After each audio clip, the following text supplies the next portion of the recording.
nuestro grupo va a hablar acerca del contexto de salud, el contexto del sistema de salud de Perú. Siguiente diapositiva, por favor. Listo. El contexto del sistema de salud. Nuestro sistema de salud en el Perú, antiguamente, y bueno, incluso en el presente, bueno, tenía altos niveles de segmentación, lo cual se refiere a que, bueno, desde antes, incluso ahora, existen diferentes formas de financiamiento, afiliación y provisión de servicios de salud. Ahora, antes también había lo que era la fragmentación de servicios de salud, lo cual se refiere a que, bueno, existen niveles de atención diferentes y también prestadores de servicios de salud también. Por ejemplo, se refiere a lo que es servicios de salud estatales, particulares, sanidades de la policía, de las Fuerzas Armadas. Y todo esto, esta fragmentación de servicios de salud generaba, ¿no?, dificultad al acceso de salud, a servicios de salud, aumento de costos de producción y baja calidad técnica, por no de repente estar articulado. Debido a estos problemas, se propuso unos procesos de integración de servicios de salud mediante un ordenamiento territorial, lo cual inició incluso en el año 1957 mediante las áreas y unidades de salud. Posteriormente, en la década del 70 y el 80, se formó las unidades territoriales de salud, UTES.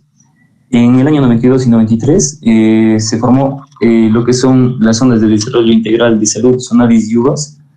En el año 1994 se formó los comités locales de administración de salud, los famosos CLAS. Y en el año 2001, la autoridad sanitaria encargada de estos problemas, ¿no?, dio normas y directrices para la conformación de redes de salud, como para mejorar los servicios de salud, integrar servicios de salud más. Esto con el tiempo fue modificándose y actualizándose, y en el 2013 se creó el decreto legislativo número 1106, el cual estaba encargado de lo que es la conformación y funcionamiento de redes integrales integradas de salud en atención primaria y salud. Luego, en el 2016, este decreto legislativo se derogó y se aprobó el decreto legislativo número 1305, el cual tenía como objetivo optimizar el funcionamiento y servicios de salud. Sin embargo, este también se derogó y en el año 2017 se restituye el decreto legislativo número 1106.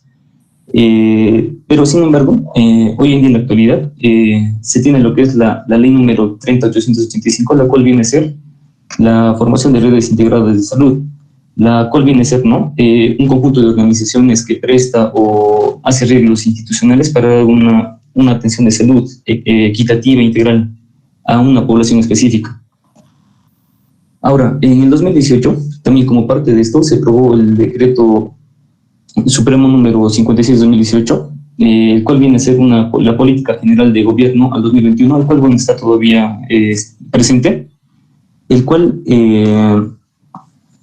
decía que, por ejemplo, uno de sus puntos importantes era trabajar bastante en salud para mejorar la calidad en los servicios, calidad de servicios y también la atención oportuna en salud, ¿no? Ahora, para reforzar todo esto, en el 2009, bueno, salió lo que es la Ley del Aseguramiento Universal, el cual viene a ser el intercambio de servicios interinstitucional y también mecanismos de pago, ¿no?, mediante el cual está como observado o ha sido monitoreado por el Plan Esencial de Aseguramiento en Salud. A continuación veremos algunas funciones del sistema de salud en el Perú. Siguiente diapositiva, por favor. Lo primero que vamos a ver, por favor, tu micro. Ya. Lo primero que vamos a ver va a ser la provisión de los servicios. Esto se refiere al proceso de brindar una atención completa de salud a la población, comprendiendo una atención completa como el proceso de promoción, prevención, recuperación y rehabilitación de la salud. Sin embargo, en nuestro país, el Perú, la provisión de servicios tiene un enfoque recuperativo. Esto se refiere a que principalmente se atiende a quienes acuden o tienen acceso a un establecimiento de salud. Siguiente. Esto significa que solo aquellas personas que están enfermas o tienen síntomas van a acudir a los establecimientos de salud buscando que se recupere su salud. Eso se refiere al enfoque recuperativo. Sin embargo, aún enfocándose solo en este aspecto de la salud, la infraestructura y los recursos limitados que tenemos en nuestro país, como podemos ver en las imágenes, hacen que las necesidades de la población no sean satisfechas del todo. Esto nos plantea la pregunta de qué es lo que requerimos para tener una mejor provisión de servicios. Lo que requerimos es reorientar la provisión de servicios enfocando estos esfuerzos en las necesidades de salud de la población. ¿Y cuáles son nuestras necesidades? Siguiente. Estas necesidades, primero tenemos la oferta, pero no el acceso. ¿Esto a qué se refiere? Significa que muchas veces la población puede tener oferta de centros de salud o de establecimientos, pero no tienen acceso a estos debido a diferentes barreras, como barreras económicas, barreras culturales o barreras geográficas, que hace que ellos no puedan acceder a los servicios de salud. Segundo, tenemos la calidad de atención. Los pacientes requieren una buena calidad de atención para que sus necesidades sean satisfechas, tanto desde la técnica científica que vamos a utilizar, el trato humanitario y el entorno que se va a utilizar en el proceso de su recuperación de salud, lo que influye en la satisfacción del paciente. Se vio en una encuesta nacional de satisfacción de usuarios en la salud que tan solo el 73.9% de los usuarios externos quedaban satisfechos, lo que significa que un gran porcentaje no lo estaban. Además que el tiempo de espera para que ellos sean atendidos era más de 100 minutos. Entonces aquí podemos ver que la calidad de atención no es como la que debería de ser, ¿no? Y tercero, que la atención primaria en salud tiene una falta de atención en las enfermedades no transmisibles, debido a que generalmente estas postas de atención primaria en salud se enfocan más en la salud materno-infantil y ponen poca importancia a estas enfermedades. Sin embargo, se tienen programas presupuestales para estas enfermedades no transmisibles, que como ya sabemos se encuentran en aumento, como la obesidad, la hipertensión, la diabetes mellitus. Sin embargo, estos programas presupuestales no se ponen en acción porque tienen diferentes brechas de recursos humanos, de equipamiento, infraestructura y organización. Esto hace que las IPRES de segundo y tercer nivel tengan una sobredemanda de pacientes, lo que hace que las IPRES de primer nivel, por no atender este tipo de enfermedades, no tenga la demanda y se sobredemande en los de segundo y tercer nivel. Sin embargo, sabemos que si las IPRES de primer nivel tendrían un mejor equipamiento y una capacitación adecuada, esta sobredemanda se solucionaría. Entonces, ¿cuál es la estrategia? Siguiente. La estrategia que se debe tomar a estas necesidades de la población sería el de promover una cultura de promoción y prevención.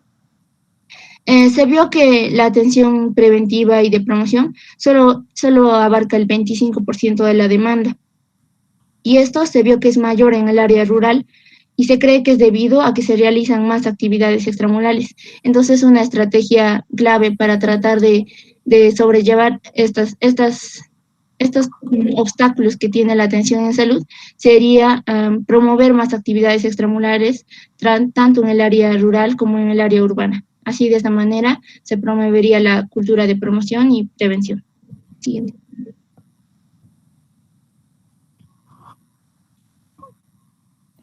Ahora vamos a ver lo que son las generación de recursos, que son en la parte inicial vamos a ver lo que son los recursos humanos, ¿no? Para eso se ha aprobado lo que es la resolución ministerial, como se ve, lo cual de la denomina lineamientos de política de recursos humanos, donde primero tienen los objetivos. Primero, el objetivo principal es disponer del personal para satisfacer las necesidades de salud, o sea, tener la mayor cantidad de personas disponibles para que nosotros podamos satisfacer la demanda de salud que nos ofrece la sociedad, ¿no?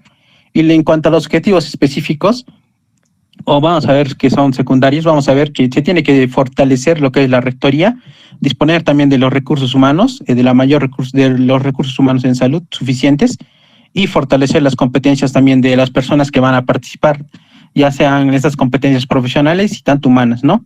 Y también te tienen que incrementar las condiciones laborales y lograr el rendimiento eficiente. Siguiente, por favor. También ese mismo año se ha aprobado otra resolución ministerial, cuál es el denominado el Plan Nacional de Formación Profesional y Desarrollo de Capacidades de Recursos Humanos, pero básicamente lo que nos quiere decir es que la proyección fue hasta el 2021, ¿no? Como se ve, y tiene dos ejes principales. Uno es la formación profesional y el segundo eje es el desarrollo de las capacidades. Todo esto estos dos ejes tienen que ser manejados, o se dice que tienen que ser manejados, implementados en el plan regional de cada región, ¿no? Siguiente, por favor. Vamos a ver también que se dice que también se ha reactivado lo que es la Escuela Nacional de Salud Pública, que es la formación académica que ofrece el MINSA, donde en cuanto a sus funciones, la planificación, la gestión y la evaluación. Esta Escuela Nacional de Salud ofrece lo que son recursos virtuales de salud mental, como ven, por ejemplo, cursos de salud mental, cursos de interculturalidad y otros cursos. También ofrece lo que son las diplomaturas en atención integral con enfoque en salud familiar y comunitaria. Siguiente, por favor. Y al final lo que nos dice el documento es que en los objetivos que van a tener que seguir cumpliéndose a futuro es que se tiene que enfocar en lo que es reforzar la formación integral de cada profesional, enfocándose, por ejemplo, en su educación, pero enfocándose más en lo que es la familia, comunidad. También tenemos que seguir formando profesionales con competencias, pero que tengan cuidado integral de la familia y la comunidad, ¿no? También agregando a esta formación lo que son los determinantes sociales, la promoción y la prevención de la salud, así como también la rehabilitación y la recuperación en base a la realidad sanitaria. Y también se tiene que mejorar lo que es la disparidad, ¿no?, de distribución de recursos humanos, ya que esta disparidad se dice que se ocasiona por la misma disparidad que hay en la distribución del personal médico, ¿no? Siguiente, por favor.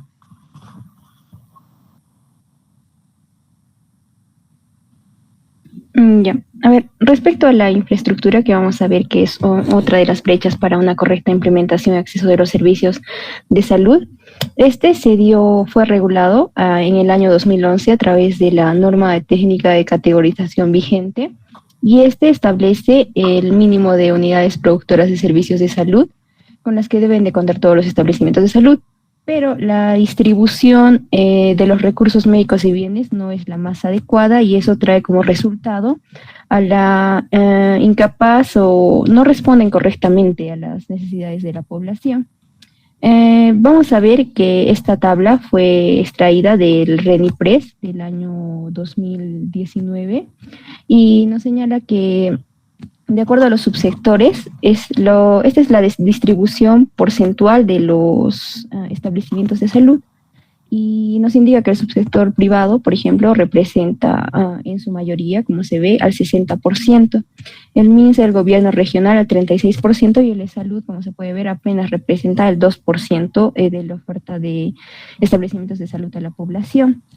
En el caso de los subsectores, que tiene más establecimientos son los del primer nivel, que representa el 72%, seguido por lo de sin categoría de 25.4%. Siguiente. Bien, en cuanto a los medicamentos, el documento menciona, ¿no?, que aún es un problema importante en nuestro país, de las cuales la barrera económica sería la más resaltante. Nos menciona el concepto de gasto de bolsillo, que sería aquel gasto sanitario que realiza una familia en el momento que recibe un servicio de salud, que incluiría, por ejemplo, ¿no?, el pago por las consultas, pago por los medicamentos, acceso a medicina alternativa si lo requiere, entre otros, ¿no? Entonces nos dice que este gasto de bolsillo del 2010 al 2016 se ha reducido en un 7,4%. Sin embargo, esta cifra no es la ideal, ya que el acceso a los medicamentos es el principal factor que determina este gasto de bolsillo, sobre todo en poblaciones vulnerables como los adultos mayores, entre otros. En cuanto al suministro de medicamentos, se menciona a esta entidad, ¿no?, el SISMED, que nos dice que se encargaría, ¿no?, de mejorar ese acceso a estos medicamentos. Siguiente, por favor. Entonces, también nos menciona que hay dos grupos de medicamentos, ¿no?, que se ofertan, los estratégicos y los no estratégicos, ¿no?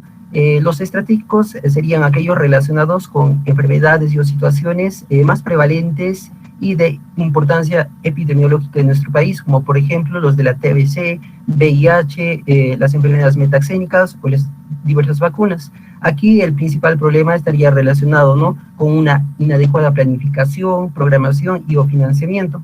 El otro grupo de medicamentos no estratégicos, que sería el resto, ¿no?, utilizado en los diagnósticos diarios, exceptuando ya los mencionados. Y aquí nos menciona que el principal inconveniente estaría dado con la gestión, como por ejemplo demoras en las compras, abastecimientos inadecuados, ¿no? En cuanto a tecnología, nos dice que hay una limitación que es del tipo geográfico. Por lo tanto, surge este concepto de telemedicina, que sería la medicina a distancia. Entonces nos dice que va a estar a cargo, ¿no?, de la Red Nacional de Salud, que va a estar respaldada por la Ley Marco de Telesalud. Siguiente, por favor. Y además nos dice, ¿no?, que el MINSA está tratando de mejorar la incorporación de las tecnologías de la información y la comunicación, de las cuales nos menciona la más resaltante, que sería la historia clínica electrónica, la cual estaría, ¿no?, respaldada por la ley, siguiente por favor, de Registro Nacional de Historias Clínicas, con sus respectivos decretos supremos, ¿no? Siguiente.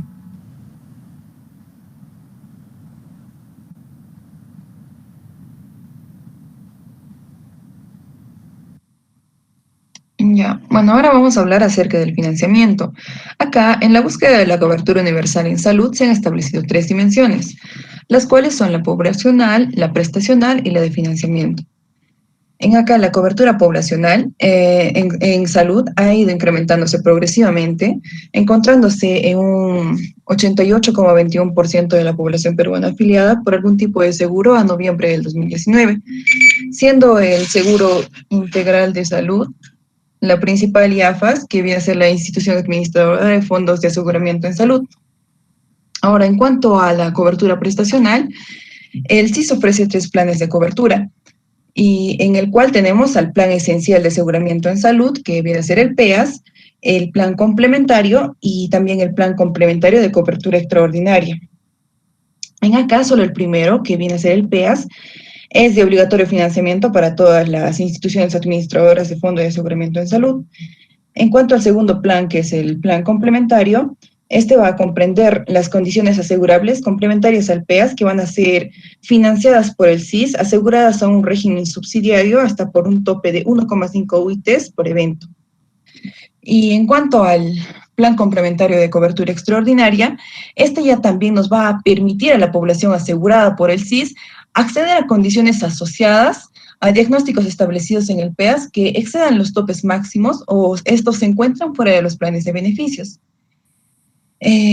Actualmente, las enfermedades de alto costo y también algunas enfermedades huérfanas van a ser cubiertas para los asegurados al CIS a través de este Fondo Intangible Solidario de Salud, que viene a ser el FISAL. ¿Y esto con qué fin? Con el fin de protegerlos contra gastos catastróficos. Y ahora, en cuanto a la cobertura de altos costos, correspondería a la cobertura fuera del PEAS, según planes de salud vigentes. Y bueno, acá como vemos, para el 2012 y el 2016 hubo un incremento en cuanto al financiamiento, en cuanto a los gastos de financiamiento, y el cual se incrementó más del 2010 al 2016, y en el cual hubo una disminución del 2000 al 2010. Y acá vemos, por medio de estas cifras, que el gasto público en salud está por debajo del promedio de América Latina y de la recomendación de la OMS. Siguiente.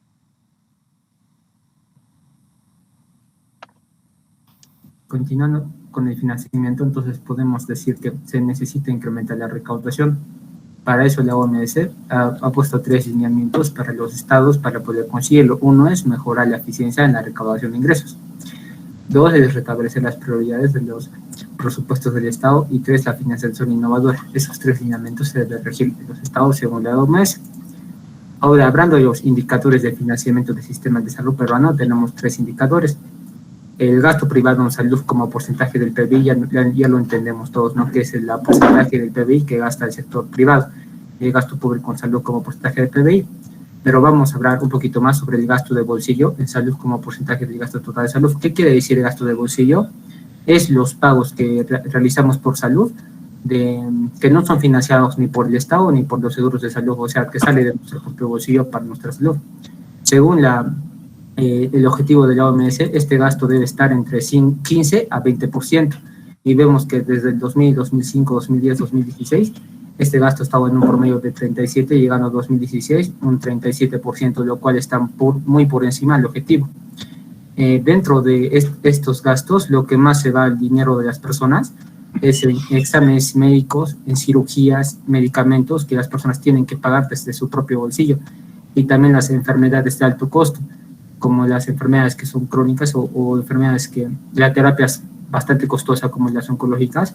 Y ahí también el documento mencionaba que qué pasa si estas enfermedades también tocan a personas que viven en pobreza o pobreza extrema. Entonces sería muy difícil, golpearía bastante a su economía. Entonces también mencionando que los no pobres y los pobres, entonces se dice que el 83% de las personas pobres tiene algún seguro de salud, y de los no pobres 64.8%. Pero ¿qué pasó? En la encuesta nacional de hogares, en NAO, se halló que de los pobres, un 37% que se enfermó no pagó nada de su bolsillo. Eso quiere decir que hay 63% de personas pobres que algún medicamento o algo para su salud han tenido que pagar desde su propio bolsillo. En cambio, en los no pobres, el 65% sí recibió financiamiento, pero había un 35% que pagó de su bolsillo, lo cual es una diferencia que podemos notar bastante, ¿no? Un siguiente.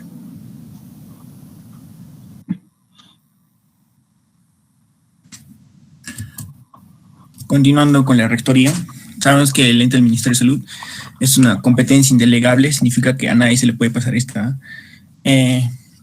autoridad. Es la capacidad del Estado, del Poder Ejecutivo, de conducir el sector salud y asumir la responsabilidad por la salud y el bienestar de la población. Bueno, lo que quiere actualmente el Ministerio de Salud, y juntamente con la parte del gobierno, es que haya salud a nivel intersectorial, ¿no?, en todas las políticas públicas.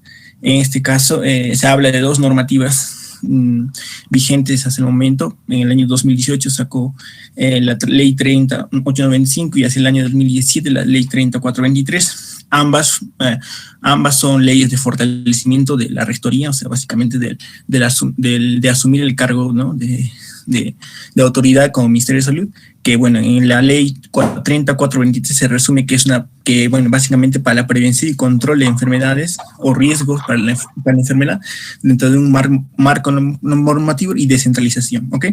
Y en la ley 30.895, que esto es mucho más específica, bueno, es una ley sacada a partir del decreto legislativo 1161, que establece o es la ley de organización y funciones del Ministerio de Salud, por lo cual vamos a hablar rápidamente, que son básicamente 8 o 10 literales, de los cuales este decreto legislativo nos dice cuáles son las funciones del Ministerio de Salud, ¿no?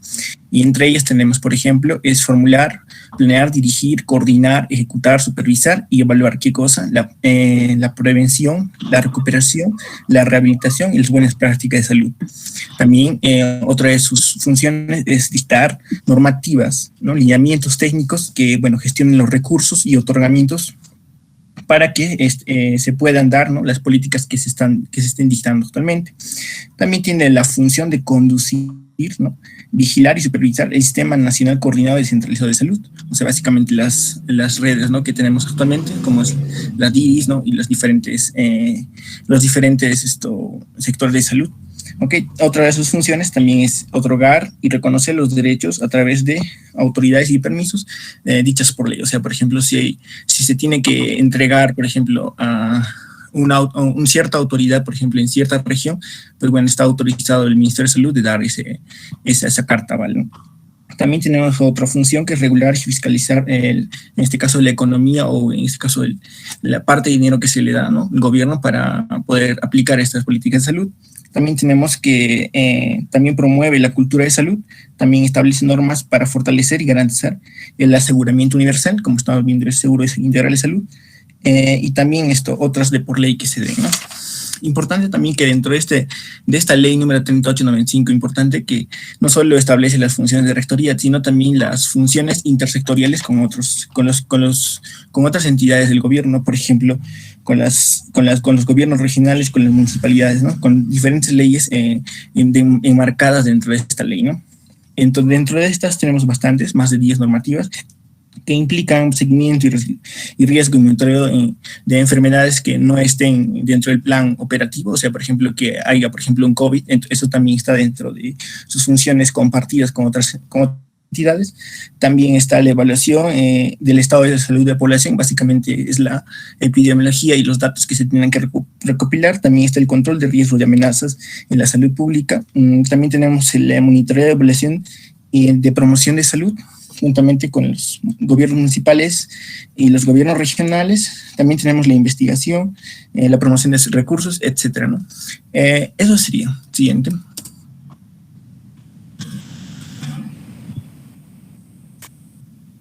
Bien, ahora vamos a hablar de los antecedentes del modelo de cuidado cuidado integral de salud. El sistema de salud ha tenido que enfrentar bastantes cambios y ha tenido que adaptarse a la realidad actual, ¿no? Para de esta manera hacer frente a muchos problemas de salud. Parte de este proceso de adaptación que ha tenido el sistema de salud ha incluido desarrollar un enfoque sólido en lo que es atención de salud, que permita que se haga un abordaje más holístico, integral e integrado en materia de acciones preventivas y recuperativas. Anteriormente, las acciones del sector salud priorizaban lo que es la atención recuperativa, implementando establecimientos de salud que tengan una mayor capacidad resolutiva. Bueno, esto motivó a que el MINSA, con ayuda internacional, impulse proyectos innovadores que favorezcan normas inclusivas y completas para la atención primaria de salud. Algunos de estos proyectos fueron, por ejemplo, el programa de salud básica para todos, el proyecto 2000, proyecto de salud y nutrición básica, el proyecto de atención primaria de salud y saneamiento básico en Cajamarca y el proyecto Una Nueva Iniciativa. Esos proyectos contribuyeron con la ejecución de propuestas de atención integral de salud en algunas regiones del Perú. Posteriormente se aprobó el documento técnico Modelo de Atención Integral de Salud, el cual organizó la atención y necesidades de salud por etapas de vida. En este documento también se definió el concepto de cuidados esenciales. También este documento fue considerado como un documento completo desde el punto de vista técnico-conceptual, pero tenía algunas limitaciones, como estar enfocado únicamente en la atención de la enfermedad como principal objetivo, y estaba centrado además solamente en la persona, dejaba de lado a la familia y a la comunidad. Ya en el 2011, el MINSA aprobó el modelo de atención integral de salud basado en la familia y la comunidad, en el cual se creó un nexo entre este modelo y la atención primaria de salud, y que además se reconocía la intervención de la familia, no como el anterior, que solamente reconocía a la persona. Aquí reconocía a la familia y la comunidad. Pero para ejecutar este documento, tuvo que crear el documento Aportes para la operativización del modelo de atención integral de salud basado en la familia y la comunidad, en el cual se enfatizó que la atención debe ser oportuna, con respeto, debe ser de calidad y con calidez, y que el personal de salud debía priorizar más lo que es la atención a la población en lugar de estar procesando información. Aún así persistieron más deficiencias que a futuro se intentó regularizar. El siguiente.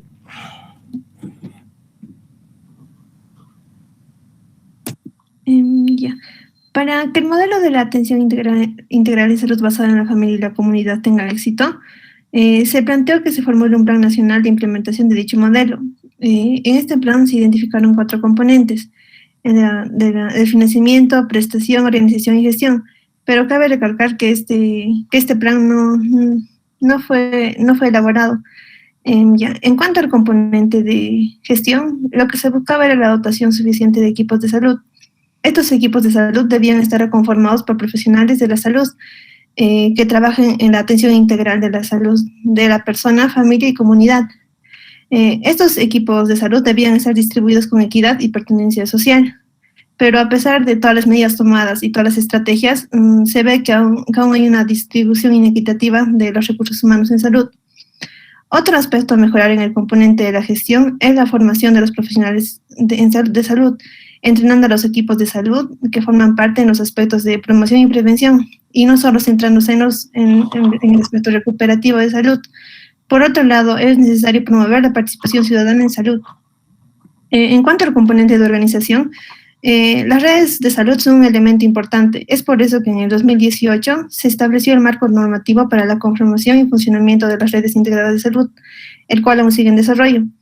Otro aspecto a tomar en cuenta es el adecuado sistema de referencia y contrarreferencia para garantizar la continuidad de la atención. En el componente de prestación de servicios de salud, se desarrollaron los paquetes de atención integral para la persona, en este caso a través de etapas de vida, y también paquetes de atención integral para la familia y comunidad.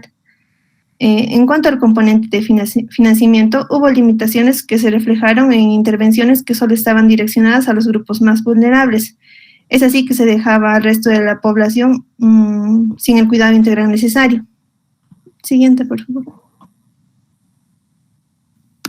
Ya, entonces, como estamos hablando del antecedente de modelo de cuidado integral de salud, ahora vamos a hablar de una experiencia que hubo en la región de Huancavelica. Se realizaron varias cosas, pero principalmente destacaremos dos. Uno es de que se fortalecieron las competencias de atención integral de los equipos de salud. Esto fue inicialmente gracias al Profan, pero luego también se agregaron actividades de capacitación, por ejemplo, la educación permanente de salud, formación de formadores y también los cursos de salud individual familiar, esos cursos, ¿no? Luego también se inició el uso de la ficha familiar. Gracias al uso de la ficha familiar, el 100% de los establecimientos de Churcampa, Tayacaja, Huancavelica ya estaban mapeados y censados, ¿no?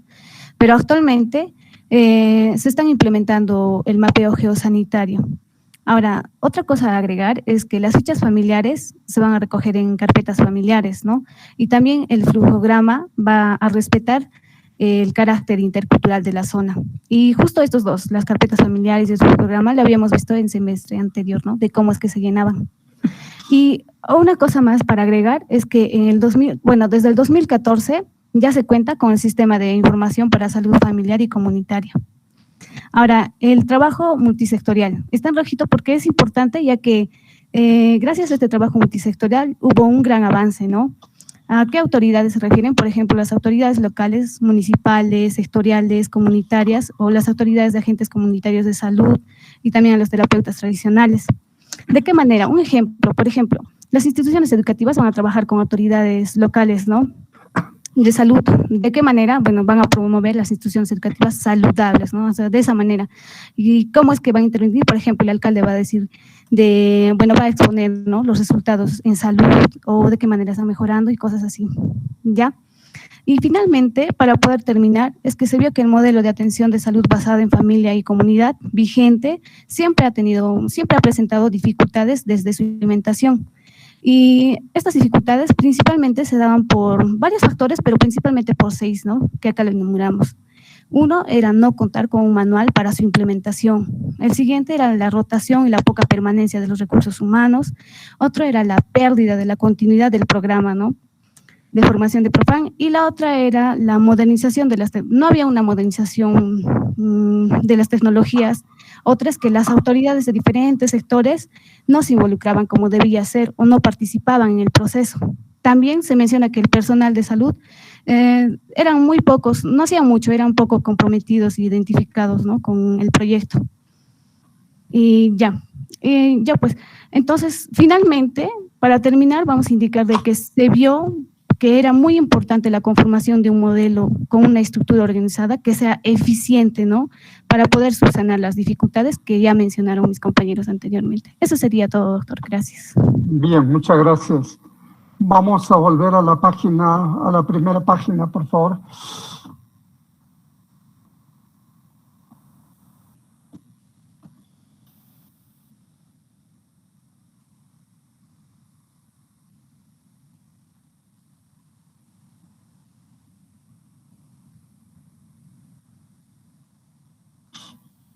Bien, ¿qué opinan ustedes? ¿Cuál es el contexto? ¿Cómo es el sistema de salud que tenemos actualmente en nuestro país?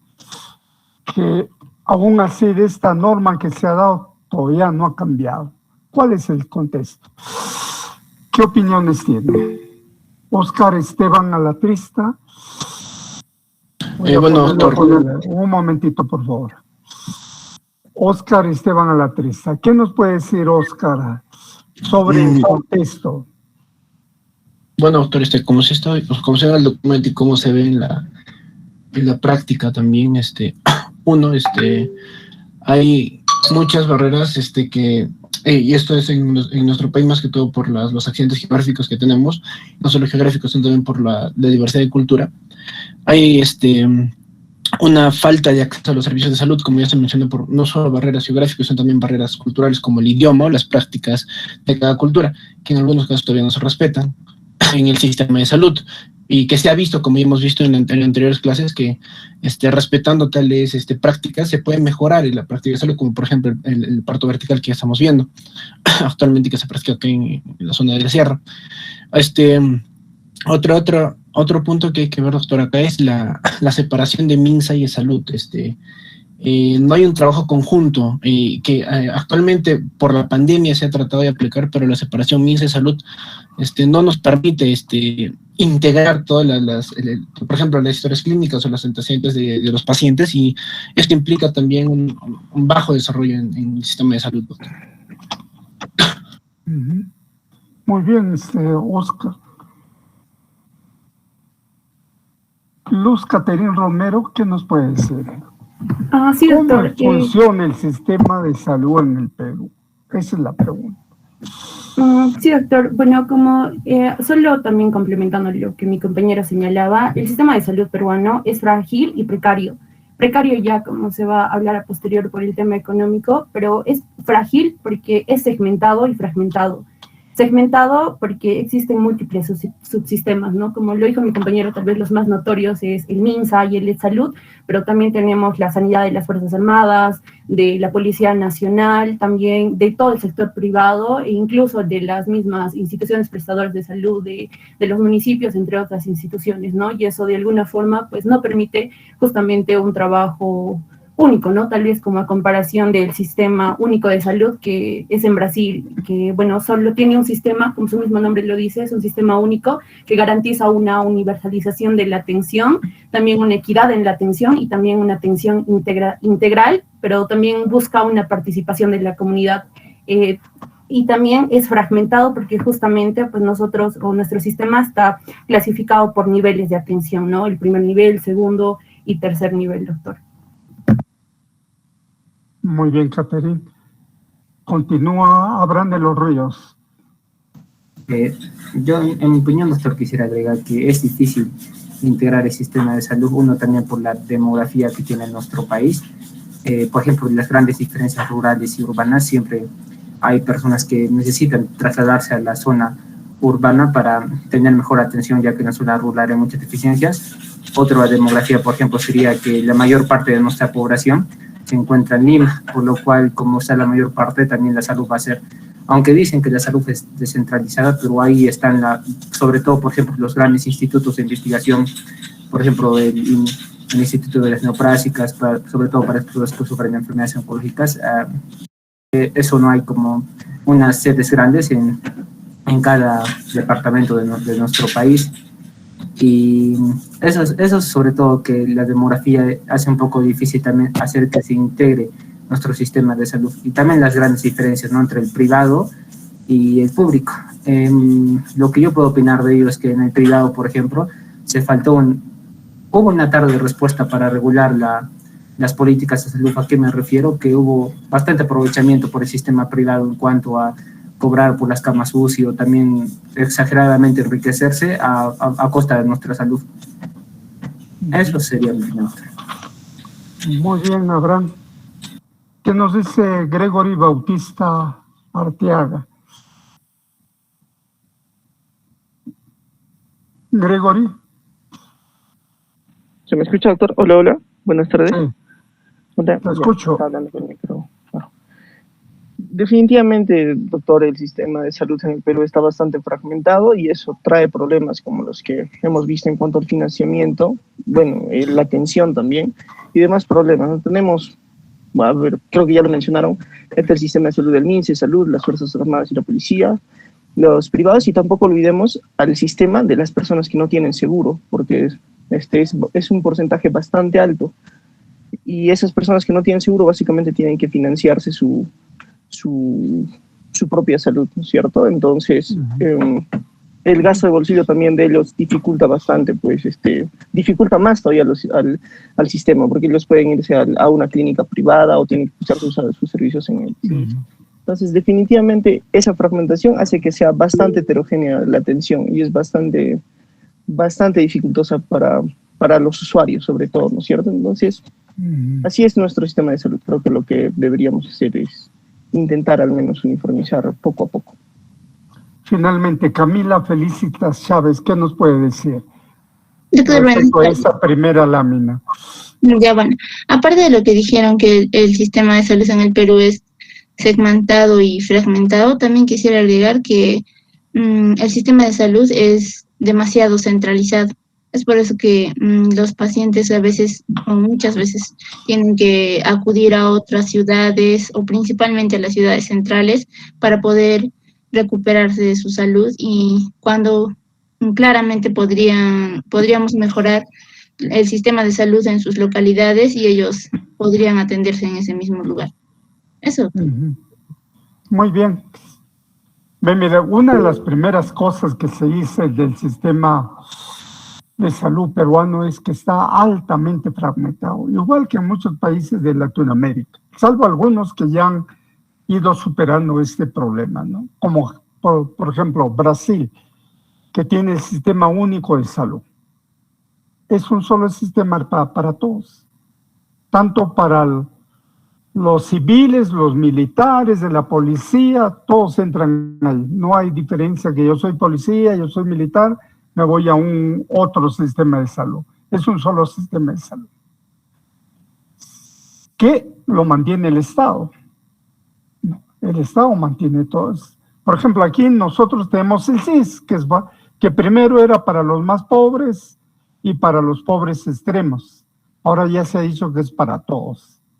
Y como van a ver más adelante, el CIS actualmente está asegurando casi las 2/3 partes de la población. Lo que no hace el seguro social. Y el otro problema es el seguro social, ¿no? En otros países, por ejemplo, Canadá, Francia, Inglaterra, también son solo sistemas de salud. Vamos a ver en la película que van a ver ustedes, que vayan buscando, que se llama, ¿no? El doctor. No es el doctor. Es psico. De enfermedad con una O.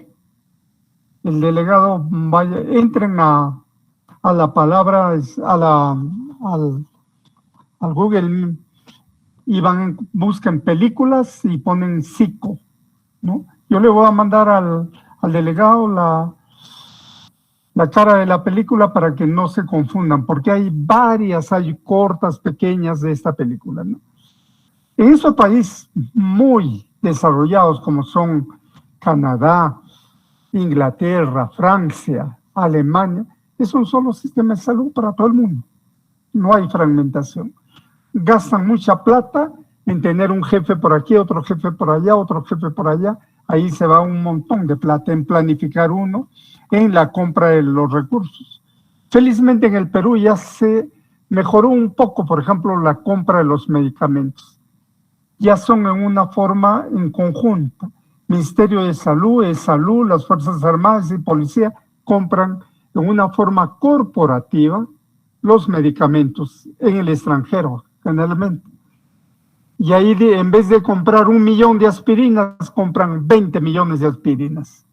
Y les resulta más barato. Y cada uno da su parte. Y después se distribuyen la cantidad de aspirinas que habían pedido. Igual con antibióticos, con todo.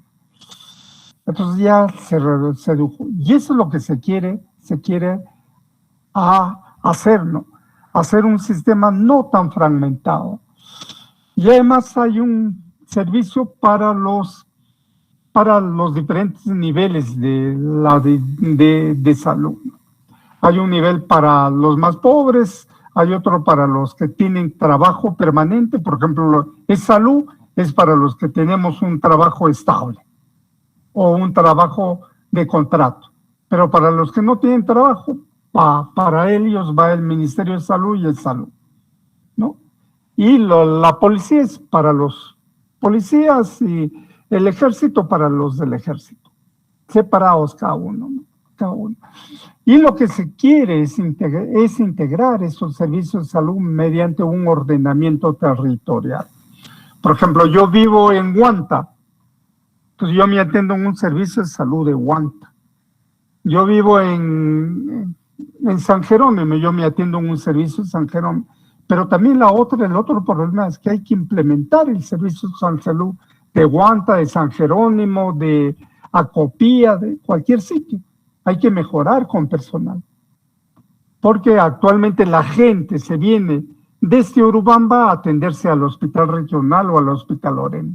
Cuando debería, por ejemplo, para la atención de un parto, una cesárea podría hacerse en Urubamba, o podría hacerse en Urcos, o podría hacerse en Anta. No tendría que desplazarse la mujer y toda su familia al Cusco para que la atiendan en un parto.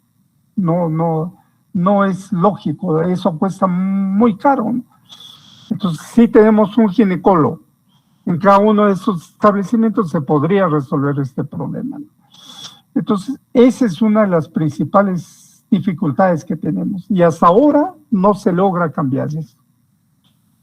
El salud no depende del Ministerio de Salud, depende del Ministerio de Trabajo.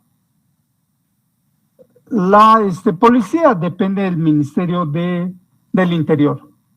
Y el Ejército depende del Ministerio de Defensa. Son diferentes. Entonces no hay una rectoría como se quiere del Ministerio de Salud. Cada uno hace lo que mejor le parece, ¿no? Se intentaron desde hace 1957 hacer una descentralización. Antes los directores de hospitales, los directores regionales venían desde Lima. El ministro de Salud los nombraba. Había todo un equipo de estas personas que estaban ya capacitadas por la Escuela Nacional de Salud Pública y los iban rotando de región en región. Uno estaba en Piura un tiempo, después lo pasaban a Piumpuno, después lo pasaban a Iquitos y lo iban rotando, ¿no? Recién en 1957 se crean las unidades de salud, ¿no? Como decir las regiones de salud, porque no habían áreas y unidades de salud. Después esto fue mejorando a crear las unidades territoriales de salud.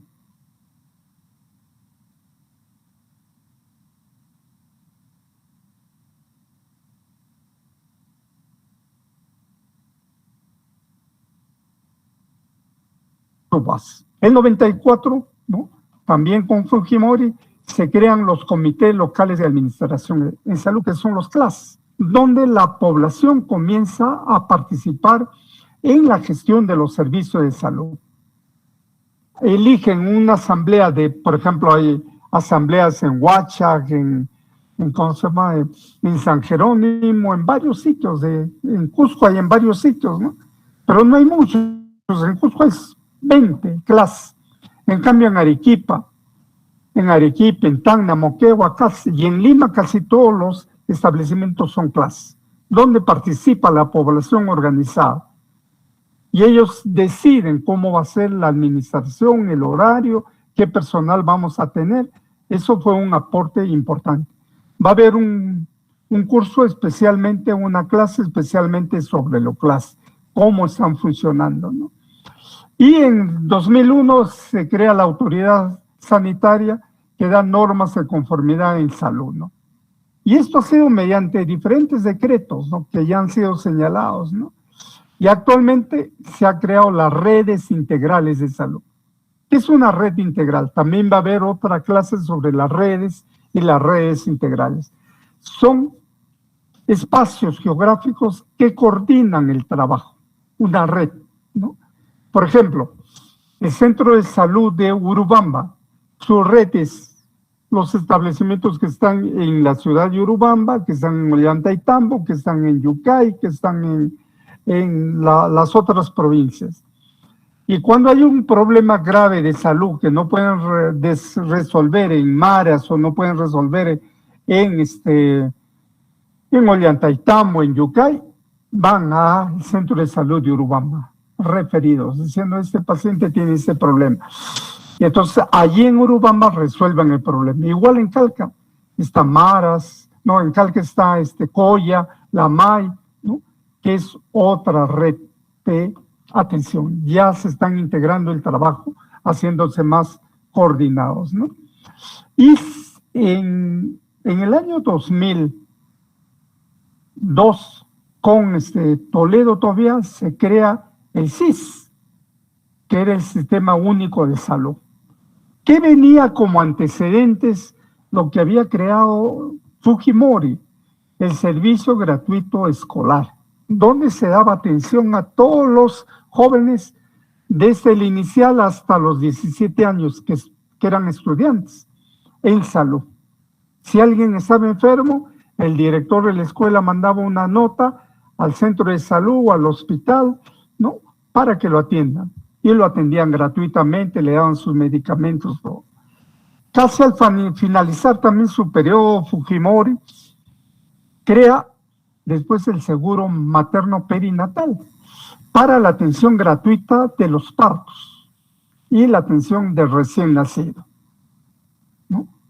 Entonces ya se tenía dos instituciones, uno del seguro escolar gratuito y el seguro perinatal, creados en el gobierno de Fujimori.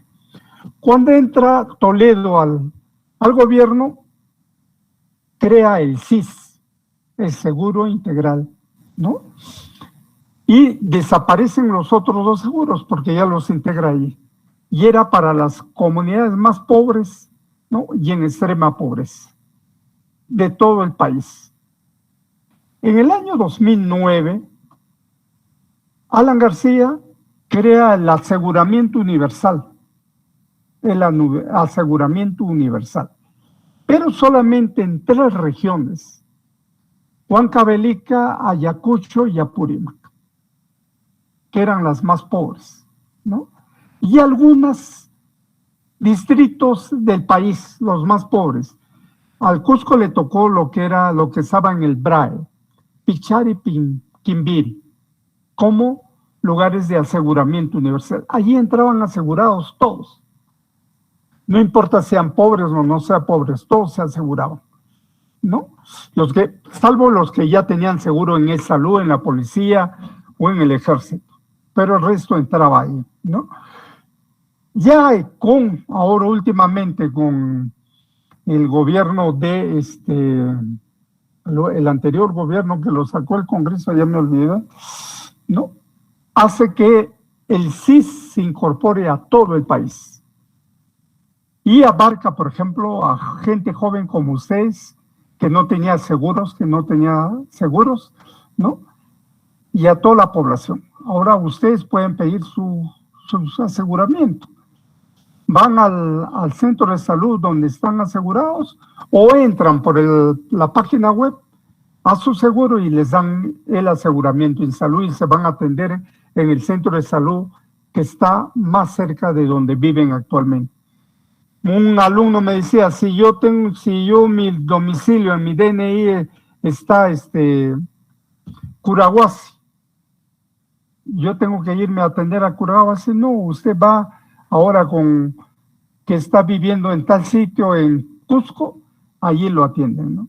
Si yo estoy viviendo en Santiago, me atienden en el centro de salud de Belén Pampa o en otro centro de salud que tiene Santiago, ¿no? El más cercano, ¿no? Esa ha sido la evolución que se ha tenido del sistema de salud, pero siempre sigue segmentado, ¿no? Los policías por una parte, el ejército por otra parte, los asegurados por otra parte, ¿no?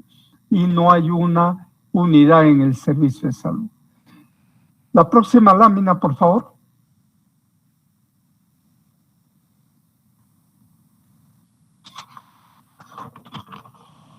¿Y ¿cuál era el enfoque que tenían los servicios de salud o tienen hasta ahora los servicios de salud? ¿Quién quiere participar? Yuli Quispe Mamani y Andrea Belén Quispe. Yuli Quispe, ¿qué nos dice Yuli Quispe? ¿Cuál es el enfoque que tienen los servicios de salud? Sí, doctor. Según lo que hablaba el documento, hablaba sobre un enfoque recuperativo. Y bueno, el problema acá era que la demanda o el acceso a los establecimientos de salud que la población requería referente a la salud, se veía, era un poco difícil de atender debido a la infraestructura o a los recursos que eran limitados, ¿no? O son limitados en la parte de la salud. Y por ello lo que se busca es reorientar esta provisión de servicios de salud con un nuevo enfoque hacia lo que de verdad la población necesita, ¿no? A las necesidades de salud de la población. Ya que a veces, se requiere de una oferta de servicios, o se tiene como una oferta de servicios, pero muchas veces la población no llega a acceder a esta oferta de servicios por muchas cosas, por ejemplo, como son las barreras económicas, que ya también hablaron, y también por las partes culturales, ¿no? Muchas veces, hay un choque de cultura, y a veces, sobre todo la población más lejana, como que no quiere acercarse, ¿no? A los centros de salud. Y también la parte geográfica, porque muchas personas viven muy alejado, entonces se les hace un poco difícil, ¿no? Llegar a un centro de salud para la atención, doctor. Muy bien, Yuli. Andrea Belén Quispe. Sí, doctor. Bueno, acontando lo que mi compañera dijo, aparte de la infraestructura y recursos limitados por las variables que ella mencionó, también, doctor, esta oferta de servicios, respecto a las barreras económicas, yo entiendo que es aquellas barreras, ¿no?, en que las personas... Puede haber dos campos, doctor. Una en la cual tal vez las personas no tienen los recursos económicos suficientes para poder acceder a los servicios de salud. Y otro también, doctor, no sé si está bien entenderlo así, el hecho de que muchas veces para esperar un cupo o ser atendido, como lo explicaron en posteriores diapositivas, el tiempo era bastante. Entonces, muchas veces las personas que tal vez tienen recursos económicos y tienen el de salud, por no esperar ese tiempo, prefieren ir a clínicas o a algún lugar privado para poder ser atendidos, ¿no? Ahora, respecto a las geográficas, doctor, es el acceso, ¿no? Las comunidades. Y también respecto a los culturales, doctor, puede ser el idioma, que muchas veces hay muchos médicos y tal vez estudiantes también, en las cuales me incluyo, que no sabemos hablar fluidamente el quechua, entonces no podemos entender ni nos dejamos entender con la población, ¿no? Y muchas veces por eso la población prefiere acudir a los curanderos de su comunidad y no quieren ir al hospital de esa manera o a las postas. Y la organización también, como en posteriores diapositivas lo explicaron, y en el documento también nos dice que muchas veces las autoridades no se involucran mucho en resolver esta problemática, ¿no? Y no hay un apoyo. Ahora también, doctor, respecto a las provisiones de servicio en primer nivel de atención, también nos hablaba de que se centraba mucho en los problemas de materno-infantil y dejaba de lado a las otras enfermedades que la población podía tener, ¿no? Entonces, creo que se debería, al igual que atender las necesidades materno-infantil, la salud, también se debería tomar en cuenta las otras enfermedades, y aparte de que tenga el servicio tenga un enfoque recuperativo, como lo menciona en el documento, también debería tener un enfoque de prevención o un enfoque integral, ¿no? Tanto para la familia, la persona y la comunidad. Sí, doctor. Muy bien, señorita Quispe. Ha pedido la palabra Luana Sabine Roque Masco. ¿Qué nos quiere decir? Sí, presente, doctor. Yo quería acotar acerca del último punto, de que en el primer nivel de atención está centrado más en la salud materno-infantil, y eso hace que los otros niveles como que tengan mayor demanda, y una demanda que no deberían tener, porque es más fácil que un paciente vaya al primer nivel y eso funcione como un colador, y la atención sería mejor en el nivel 2 y en el nivel 3. Y esto sí, en el documento menciona que sí han habido programas para para hacer que estos en el primer nivel de atención se enfoquen en enfermedades no transmisibles, pero que no se ha dado porque hay brechas, porque no hay recursos humanos, o no hay equipamiento suficiente, o la infraestructura no es la adecuada y esos problemas. Pero sí se ha intentado. Luana Sabine Masco. ¿No hay nadie más que quiera opinar? Luana, Dari, Leni, Ángela Puma, Jara, ¿qué quiere decir?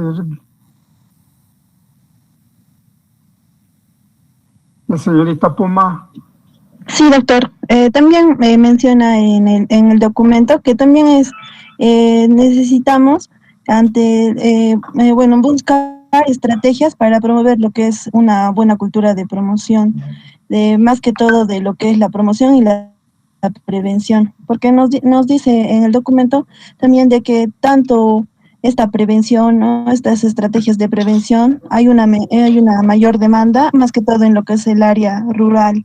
Entonces sería bueno trabajar en lo que es una atención preventiva para así mejorar los sistemas de salud. Bien. Vivian Aite López, ¿qué nos quiere decir? También para acotar, otro aspecto que también se estaba buscando fortalecer era la calidad de la atención en salud. Acotando a todo lo que dijeron mis compañeras de primero el tiempo de espera, que es muy largo y que los pacientes prefieren irse a privados y gastar su economía personal. También está el hecho de la infraestructura que no brinda lo suficiente, la infraestructura necesaria como para poder atender a los pacientes, y a eso también el tiempo de atención al paciente aún se mantiene.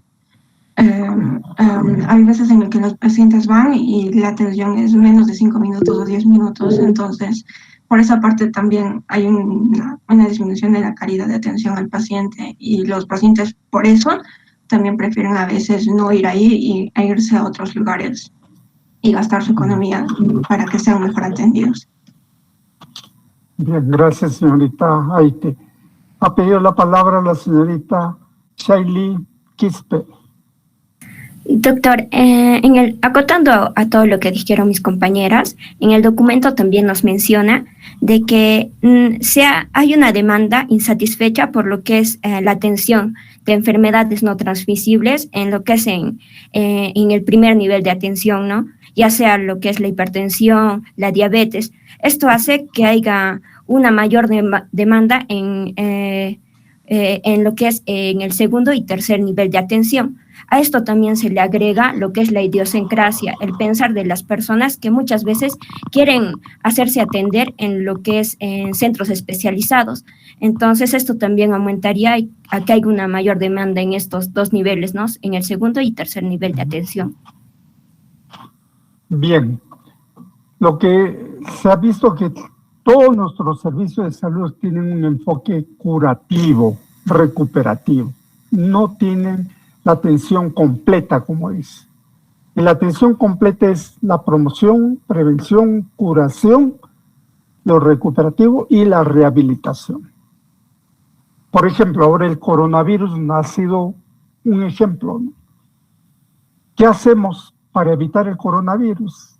La promoción, educar a la gente de que use la mascarilla, que no salga a la calle, que no esté en lugares con mucha gente, que se lave las manos frecuentemente. Es educación para evitar enfermarse, ¿no? Si toses, tienes que cubrirte con el antebrazo, ¿no? Entonces, son medidas preventivas. Y ahora, la promoción nos habla de las vacunas, de mira cómo aparentemente se está controlando, no sabemos qué puede pasar todavía, el coronavirus. Y al que cayó enfermo hay que curarlo.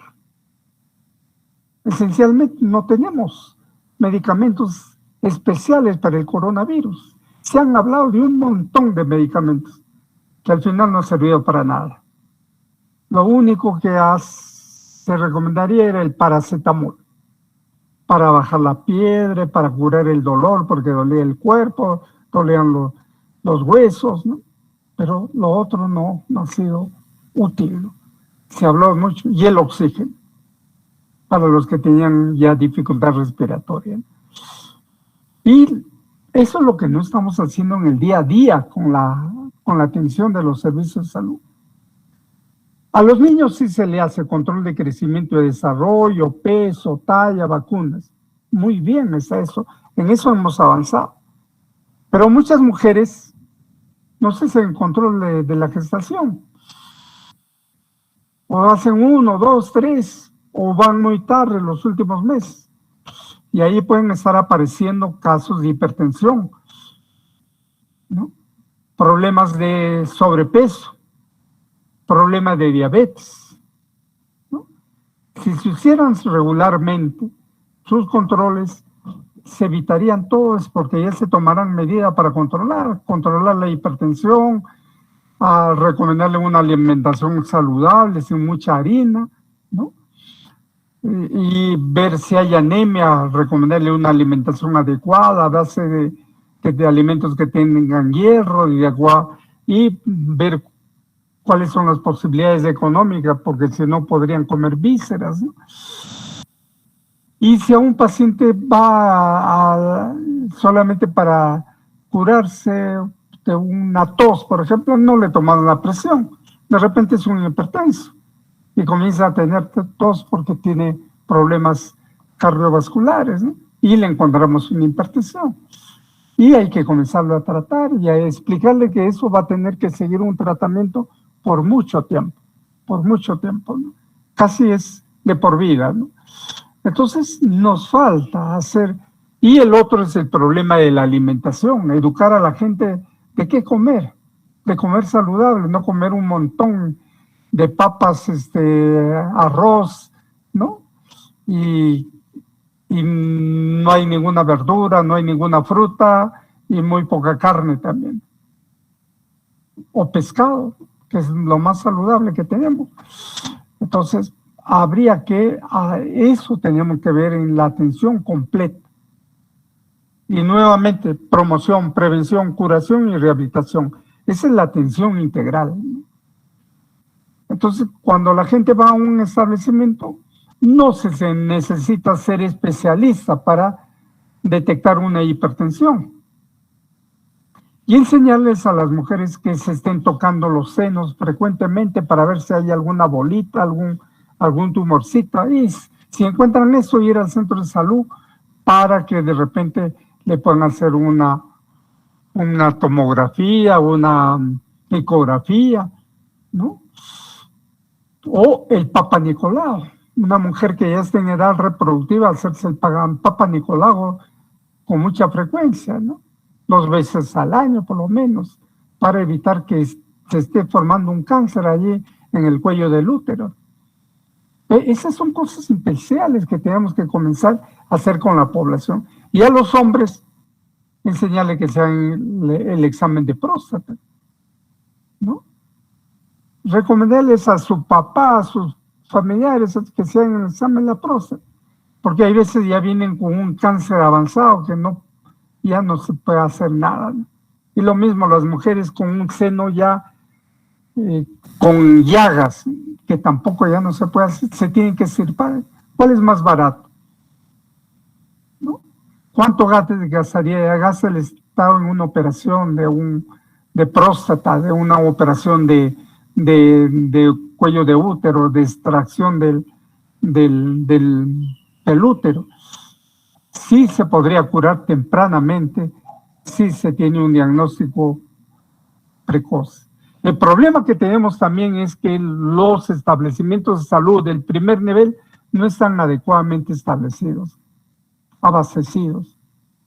No tienen profesionales, no tienen equipos, ¿no? No están adecuadamente, equipados, ¿no? Y la infraestructura es muy limitada. En el mismo Cusco hay establecimiento. Ahora ustedes cuando vayamos a hacer el plan estratégico de los establecimientos de salud, van a ver que hay establecimientos que no tienen la menor garantía para una atención, ¿no? Y por eso la gente se siente insatisfecha y se va pues al centro de salud grande como sea Huanchac, de Tío, ahora, ¿no? Y otros centros de salud, Belén Pampa, allí se van. Pero no van a su centro de salud que esté cerca de su casa porque saben que no está equipado, ¿no? Saben que no tiene cómo resolver los problemas, ¿no? Entonces el Estado debe mejorar los servicios de salud. ¿Cómo ocurren en otros países? Van a ver ustedes en la película, ¿no? Cuba, que es un país pobre, ¿no? Ha podido superar y ha creado una vacuna, el COVID, sin gastar mucha plata, porque tienen todo un sistema de salud que cada 4 manzanas tiene un centro de salud, cada 4 manzanas. Y si un hipertenso no va a recoger sus pastillas durante el mes, lo van a visitar a su casa. ¿Qué pasó? ¿Por qué no ha ido? Si una gestante no va a su control, lo van a visitar a su casa. Hay un obstetriz que se encarga de todo eso. Hay un médico que va a ver a un paciente que está en tratamiento de cáncer y no ha ido a su terapia y lo van a buscar, ¿no? Igual pasa en Brasil. En Brasilia, cada 4 manzanas es una ciudad muy moderna, ¿no? Cada 4 manzanas hay también un centro de salud que atiende, van buscando, ¿no? No necesitan que, si el paciente no va, lo buscan, ¿no? Es un sistema mucho más preventivo que curativo. La siguiente lámina, por favor.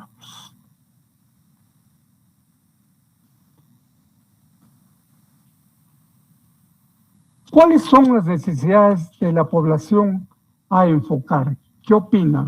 ¿Qué dicen?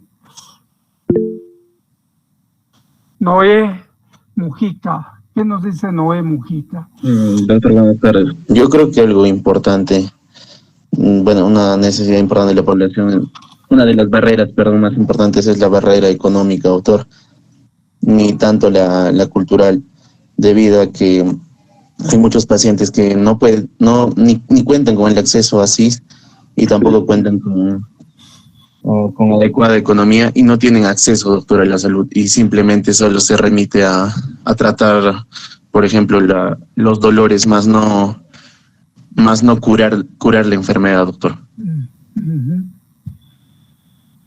Muy bien. ¿Qué dice la Eliazara Corbacho? Ya, doctor, acotando a lo que es una barrera económica, algo que se junta a esto y hace, por ejemplo, que la gente no pueda atenderse es la barrera geográfica. Muchas personas de repente viven, por ejemplo, en lugares bien alejados donde no entra fácilmente el transporte público y todo eso, y a pesar de que tienen enfermedades o algún padecimiento, no pueden irse a hacerse atender, y por lo tanto esto lo vuelve una barrera, bueno, una limitación para, por ejemplo, la atención en salud. Entonces, y encima todavía esos lugares de repente no tienen atención, no tienen, por ejemplo, postas o establecimientos, por lo menos de primer nivel.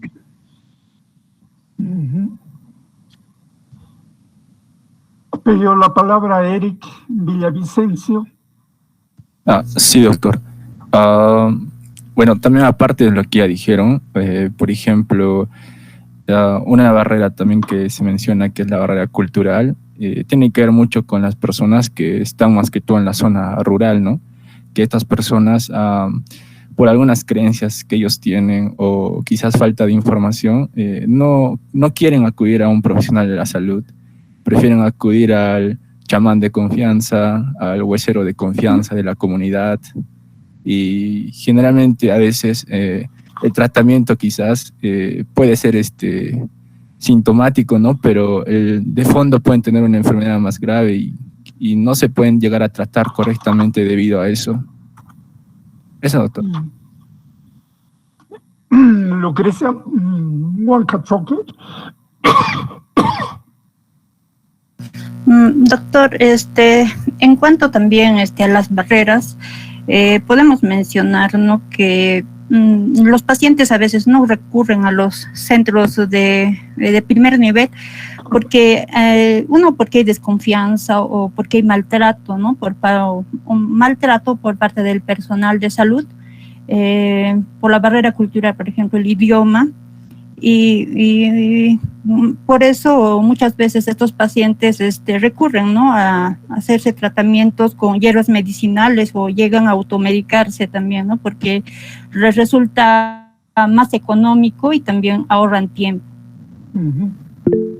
Carla Lisset Castañeda, ¿qué opinas? Bueno, doctor, yo creo que en cuanto a esas barreras económicas, culturales y geográficas, en cuanto a las barreras económicas, durante esta pandemia yo creo que se han ido rompiendo un poco, puesto que el CIS ha logrado alcanzar un mayor alcance porque las personas han necesitado de atención y aparte de eso las personas de recursos muy bajos no podían cubrir todo el tratamiento y entonces han tenido la necesidad de afiliarse al CIS.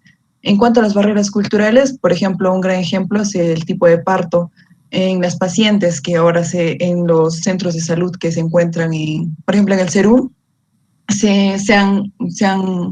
como que hay los partos verticales y hay más de 10 tipos de partos verticales y como se hablaba en la anterior clase, la gente ya, como que las señoras empiezan a hablar entre ellas de que le han atendido bien, que le han atendido a su manera, como han querido. Y en cuanto a las barreras geográficas, creo que por el momento aún falta el abastecimiento de establecimientos de salud que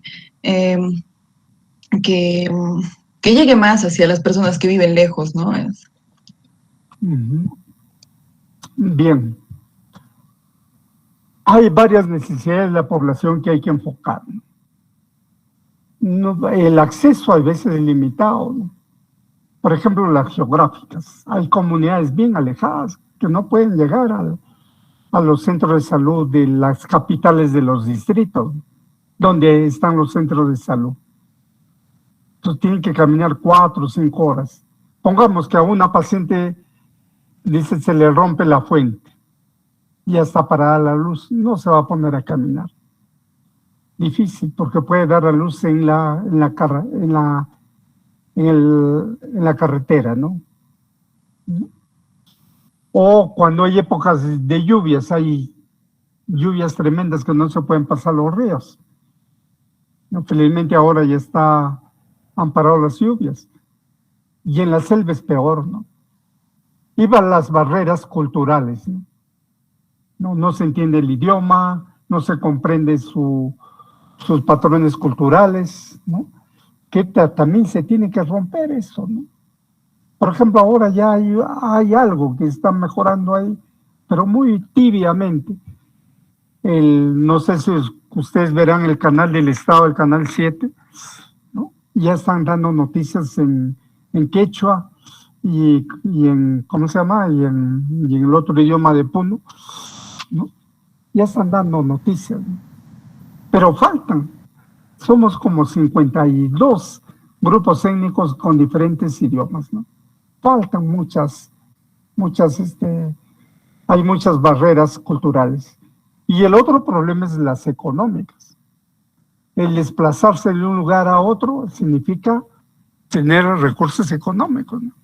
Si alguien viene de lejos y se va a tener que quedar a dormir en Ocongate, eso no va a ser gratuito, va a irse a un alojamiento, sino visitar a algún familiar que le dé posada, pero tiene que tomar sus alimentos, tiene que ir a un restaurante, ya son gastos que tiene que hacer, ¿no? Si le dicen, no, señora, esto no lo podemos tratar aquí, tiene que ir al Cusco, ya la cuestión se complica, tiene que pagar pasaje de Ocongate hasta el Cusco, alojarse en el Cusco ya cuesta, tomar los alimentos en el Cusco también ya es mucho más caro. Entonces son problemas económicos que no están resueltos. El CIS todavía no responde eso, no responde eso. El otro problema es la calidad de la atención, ¿no? Los establecimientos de primer nivel no están adecuadamente equipados, ni con personal, ni con equipos de diagnóstico, ni con medicamentos, ¿no? Tanto técnica, científica y humana y entorno, ¿no?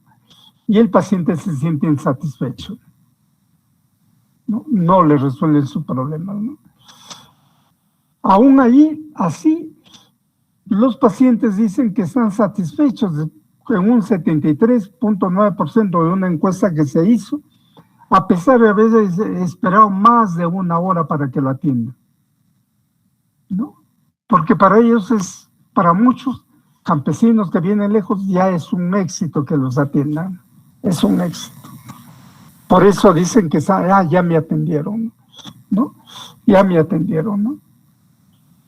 Y la poca capacidad resolutiva que tienen, como volvemos a decir, en la calidad de atención, que tienen los establecimientos del primer nivel, ¿no? Los que están en los lugares más alejados, ¿no? Tanto de recursos humanos, equipamiento e infraestructura. Es muy difícil. Y eso hace que después los establecimientos del tercer nivel se vean saturados de pacientes que vienen de las diferentes provincias de nuestro departamento, por ejemplo. Que vienen de Anta, que vienen de Urubamba, que vienen de Chumbivilcas, que vienen de Acomayo, ¿no? Porque no les satisfacen y eso les cuesta. La siguiente lámina, por favor.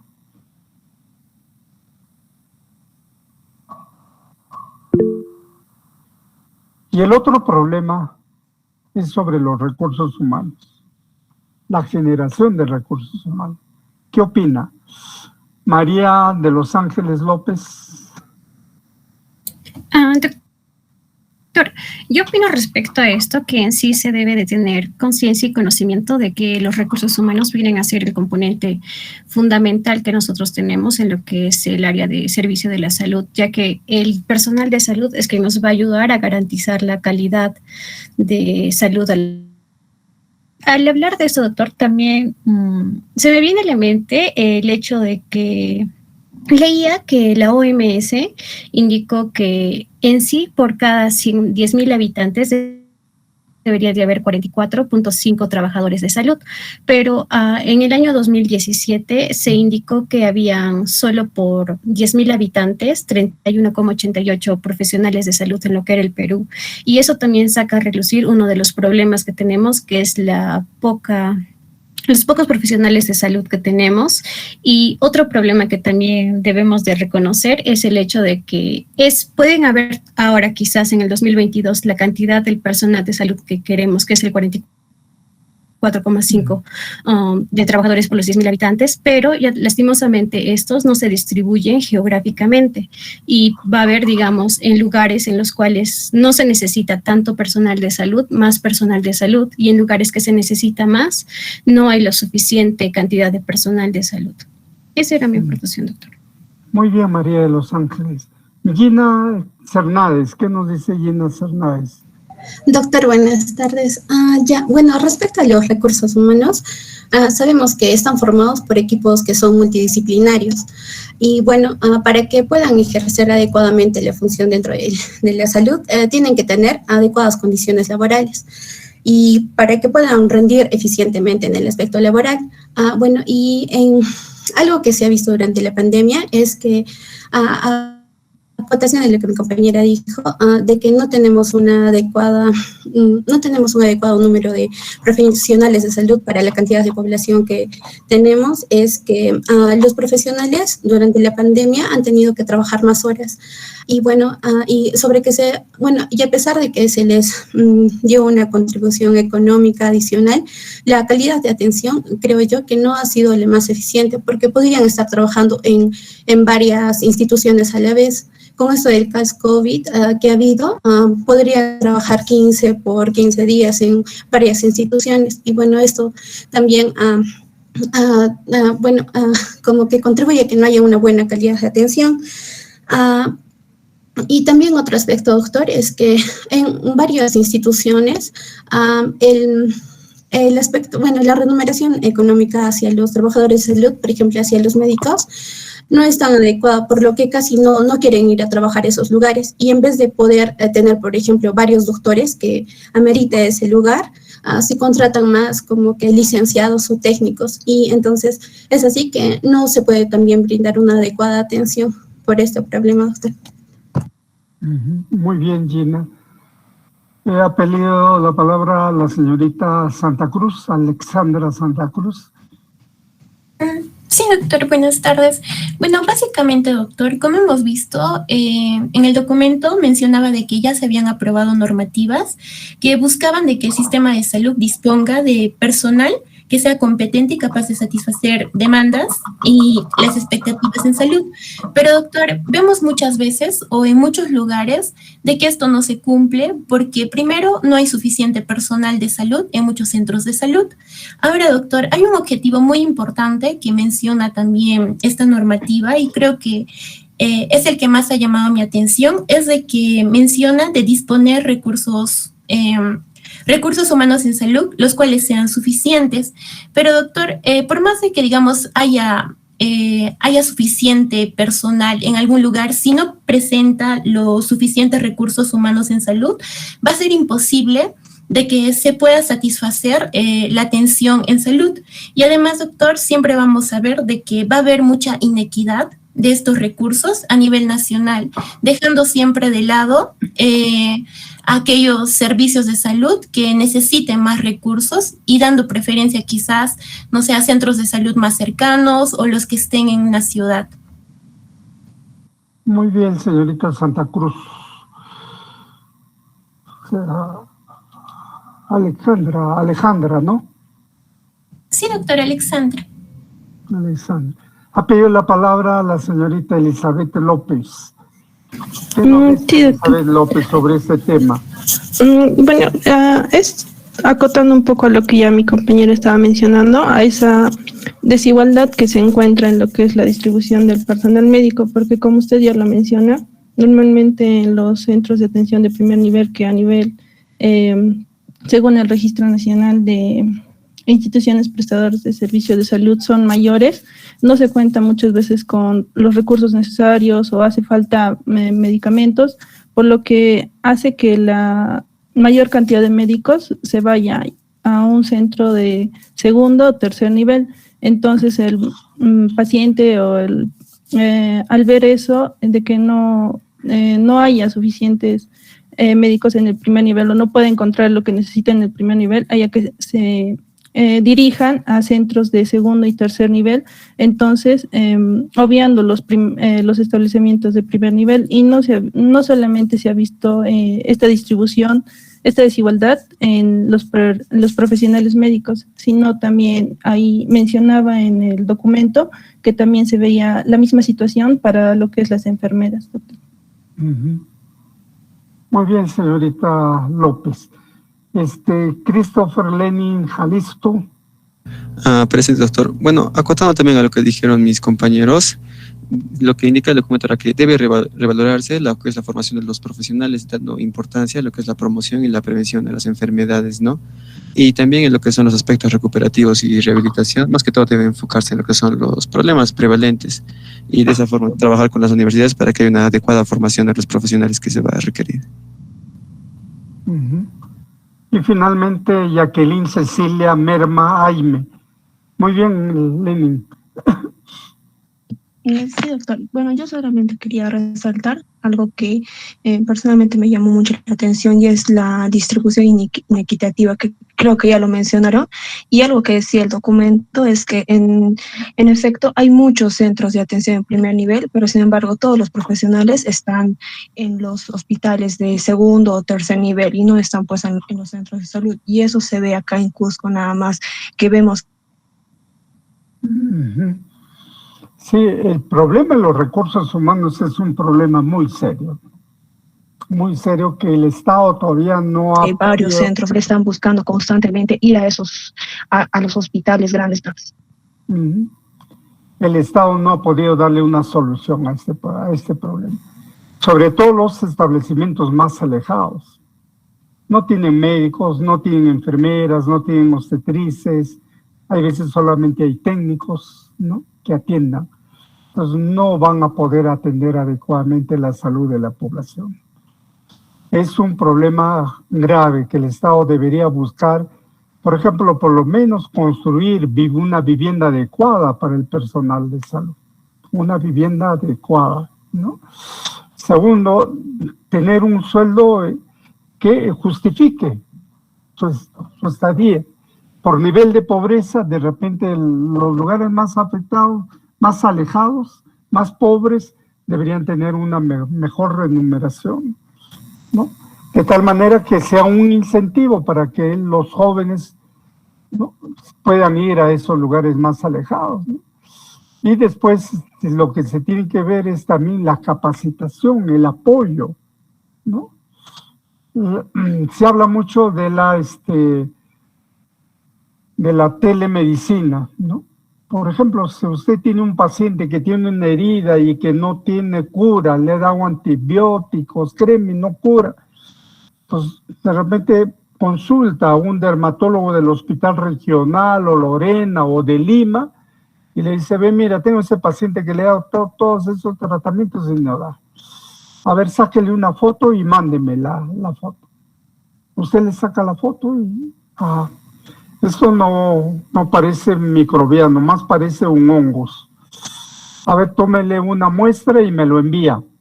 Le envía la muestra con todas las precauciones que tiene y encuentra que es un hongo y le dice, usted tiene que darle este tratamiento. El paciente no se movió de su lugar. Usted resolvió el problema del paciente. Y así, si hay un paciente que tiene dolor en el pecho, hay que sacarle un electro, pero hay que tener el electro en el centro de salud. Para mandar, se saca una foto y se le envía al cardiólogo. Y el cardiólogo le dice, ese es un infarto, tienes que mandarlo a un hospital inmediatamente para que lo recuperen y después le den su tratamiento adecuado, ¿no? Esa es la telemedicina, ¿no?, que deben de aplicarse para los médicos jóvenes que van a esos lugares alejados, que van a ir al Serum, que van a ir cuando encuentran casos raros, que no lo han visto, o que no se resuelven con los tratamientos comunes, ¿no? Entonces hay que disponer de recursos humanos suficientes, aumentar el número de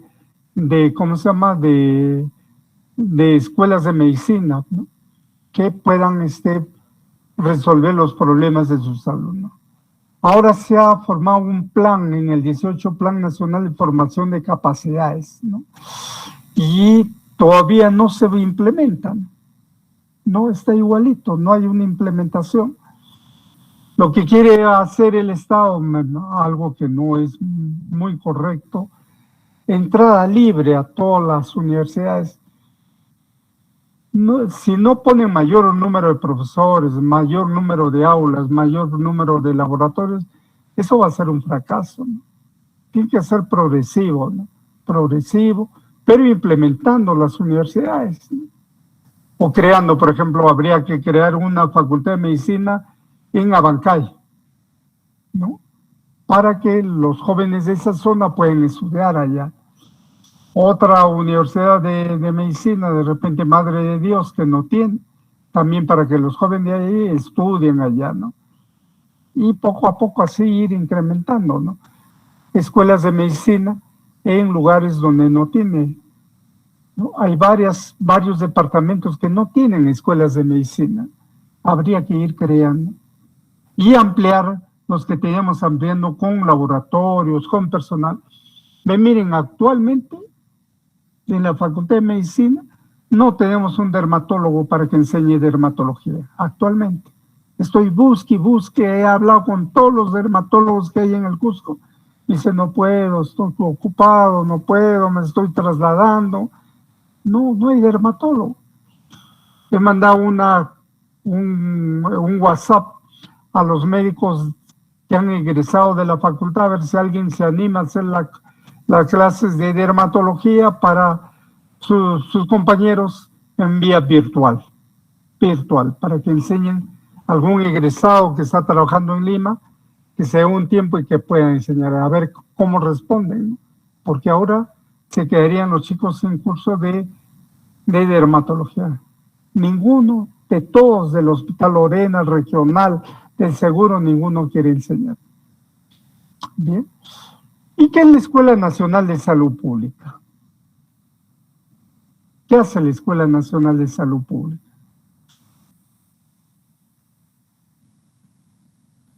¿Qué han leído?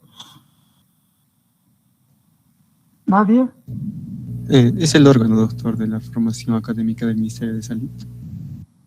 Sí, es una entidad que depende del Ministerio de Salud, ¿no?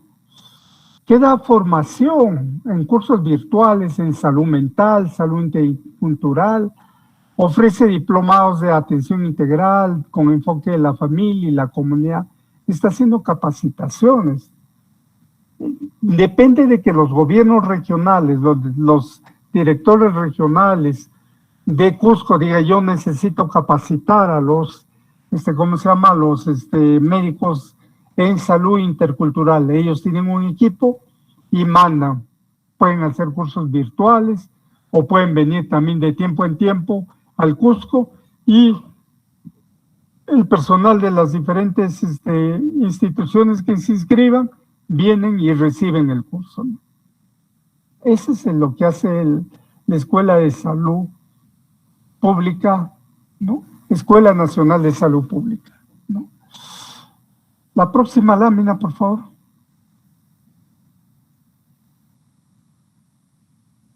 La infraestructura. ¿La infraestructura no es primero o primero es medicamentos? ¿Cuál es la siguiente? Infraestructura. ¿Qué opina Raiza Maribel Benito Vargas? Sí, bueno, doctor, acerca de la infraestructura, en mi opinión es una infraestructura muy precaria la que tenemos, sobre todo en los hospitales aquí en Cusco. Y bueno, mencionando también sobre la infraestructura, esto también depende mucho sobre el nivel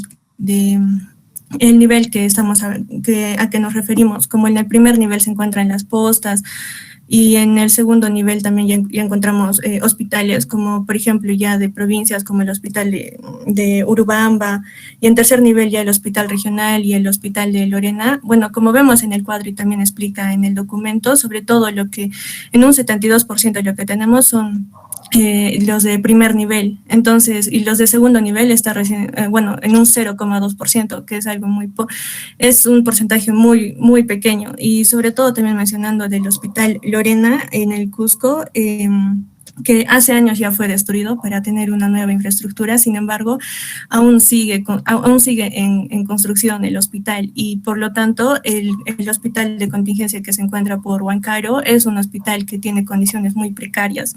Incluso a los pacientes se les tiene que atender en módulos, y también en las hospitalizaciones que se dan en esos módulos, en el día hace demasiado calor, y también en la noche cuando llueve sobre todo, es como si el hospital mismo se inundara. Entonces eso también influye mucho en la atención de los pacientes.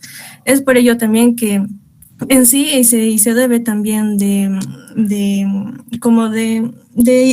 sobre todo tener una proyección para poder construir más hospitales, sobre todo de los niveles del segundo nivel y también del tercer nivel, para que así también los pacientes que vayan no solamente a los hospitales, sino también a un hospital de segundo nivel, para que así tampoco se llenen o se aglomeren los pacientes en los hospitales de tercer nivel. Muy bien, señorita Benito. ¿Qué nos dice Luis Ángel Paucar Surco? Ya, doctor.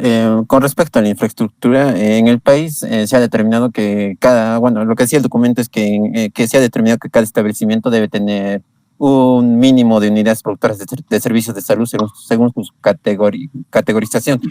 Pero esto no se cumple debido a los problemas que ya se estuvo mencionando, como viene a ser falta de recursos médicos o falta de médicos, también falta de lo que viene a ser insumos o aparatos para hacer diagnósticos. Y otro aspecto importante que se ha visto es que en establecimientos de salud, en mayor cantidad de lo que tiene establecimientos de salud viene a ser el privado, lo que según mi punto de vista genera barreras, como viene a ser que por ejemplo una persona que está asegurada en el salud necesite, como hay pocos establecimientos de salud, necesite caminar más, o de que alguna persona que no tenga una atención oportuna debido a que hay pocos establecimientos de salud a lo cual está asegurado. ¿Qué opinan? Miren, el privado tiene el 60% de los establecimientos, predominando el primer nivel y el de sin categoría, que no se sabe qué nivel pertenece. ¿Qué opinan? Por ejemplo, el MINSA y los gobiernos regionales tienen el 36%, ¿no? Un poquito más de la mitad del privado. El salud tiene el 2% y la sanidad es el 1%. ¿Qué opinan? Los establecimientos privados, que son un montón, ¿ofrecen alguna garantía? Miren, solamente en el segundo y el tercer nivel tienen muy poco, ¿no? ¿Qué dicen? ¿Qué opina Eric y Giovanni Villavicencio? Doctor, yo considero que no es lo ideal, ¿no? Lo ideal debería ser que el gobierno, que el sector que no es privado tenga incluso más establecimientos, debido a que el sector privado tiene que tener un acceso previo económico por parte de la persona, tiene que asegurarse en la institución privada, y eso ya es un gasto. En cambio, el Ministerio de Salud, el Salud y todo lo demás ofrecen seguros para las personas que tienen bajos recursos económicos, y esto debería garantizarse más, debería haber más establecimientos por parte del Estado, de los gobiernos regionales, que utilicen bien los fondos Canon que tienen cada región, y también mejorar la implementación. Y aparte de la implementación, mejorar el mantenimiento de los establecimientos, porque vemos que en el mismo Cusco, por ejemplo, hay algunos centros que no tienen un correcto mantenimiento. Quizás en la implementación lo estén, pero en el mantenimiento están un poco deteriorados, y eso también se debería garantizar para mejorar la atención, una atención integral en las personas, ¿no?, que acceden a estos servicios. Muy bien, Giovanni. Abraham de los Ríos, ¿qué opinas sobre esta lámina? Aquí nos pintan el tipo de servicios que tenemos. Sin categoría tenemos el 25%, ¿no? ¿Qué dice Abraham de los Ríos? En sí, doctor, yo opino que esta distribución debería ser según la población, y no pienso que toda la población tenga posibilidades de ir a un sector privado, que sobre todo tiene un 60%. Y también me llama la atención de que el sector privado tiene 5.641 de sin categoría, que no entra, o sea, ni al primer, segundo, ni al tercer nivel. Entonces eso me da a pensar que podría ser porque tiene deficiencias de calidad o no cumple con los requisitos para ser considerado primer nivel, porque no pienso que esté más que el tercer nivel. Eso no creo. Entonces eso también hace que no haya un buen control de calidad por parte de la parte privada. Según mi opinión, debería haber más establecimientos donde las personas tengan mayor accesibilidad, por ejemplo, en MINSA y gobierno regional, ya que el privado que tenga tantos establecimientos, no, según mi opinión, no debería ser así, ya que la mayoría no tiene posibilidades para pagar de su bolsillo para su salud. Sí, Andrea Belén, que dice muy bien, señor de los Ríos.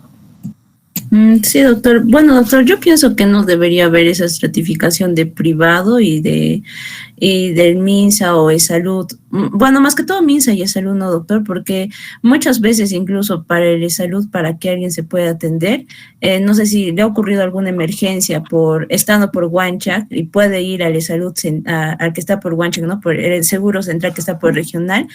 Muchas veces le dicen que vaya al hospital que está referido en su DNI, o sea que si la persona es de San Sebastián, tiene que ir al salud de San Sebastián, y es muy estratificado. También, doctor, el hecho de que el MINSA muchas veces no tiene el equipamiento necesario para poder realizar intervención en diferentes enfermedades, y que el salud sí lo tenga, pero que la persona no pueda acceder a ese equipamiento que se tiene en el Perú, y que de una u otra manera lo han pagado los impuestos que todas las personas lo hacen al trabajar, no pueda acceder y tenga que esperar a que el salud le acepte a esta persona y pueda recién acceder, y bueno, en ese tiempo se puede perder tal vez una vida, ¿no, doctor? Entonces pienso que debería desaparecer esa estratificación.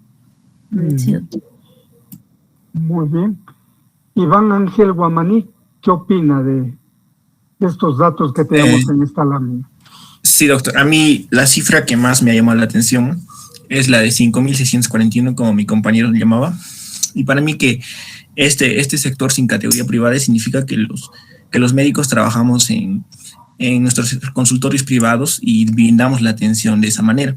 Entonces nos sacamos el ancho a pesar de trabajar en el MINSA o en el salud, fuera de nuestro trabajo, tal vez para mantener nuestras necesidades diarias, ¿no? Entonces, por eso es que tenemos una cantidad elevadísima. Además de que, al menos mi idea sería de que, como se está viendo que hay un sector privado, y este sector privado es muy influyente en el Perú, no podemos votar a las empresas y decirles que se vayan con sus sectores de salud. Bueno, al menos tendríamos que establecer lineamientos en que el MINSA de salud y la sanidad general, la parte, en este caso nacional, se unirían, ¿no? Y que ofrezcan justamente la cantidad de sectores 1 en mayor cantidad, y los privados nos apoyarían con el sector 2 y 3, que por su misma condición pueden plantearles en mayor cantidad. Y esa sería mi solución, ¿no?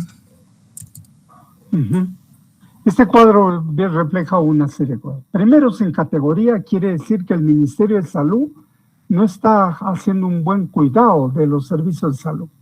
¿Cómo permite establecimientos que no tienen ninguna categoría?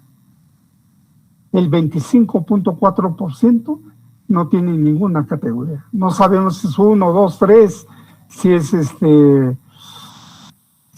solamente un consultorio que no tiene ni las condiciones mínimas para atender, ¿no? Esa es una preocupación que debe tener.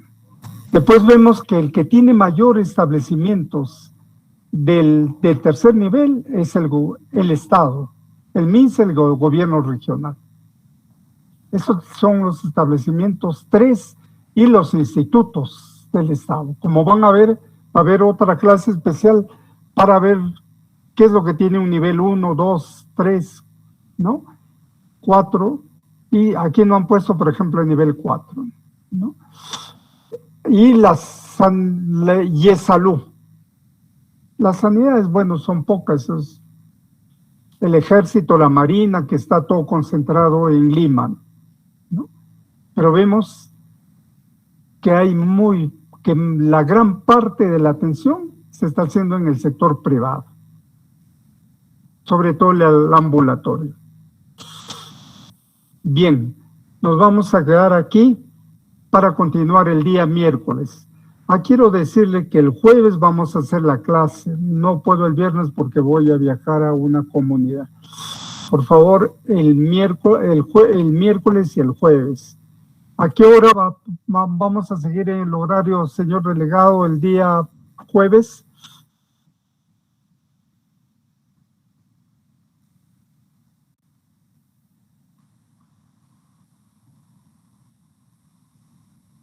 Pero, ¿y el horario que teníamos?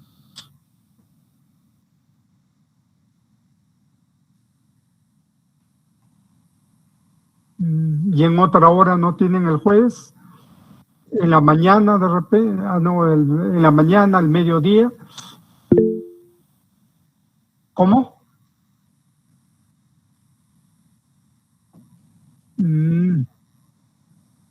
¿Qué tienen en la mañana en el...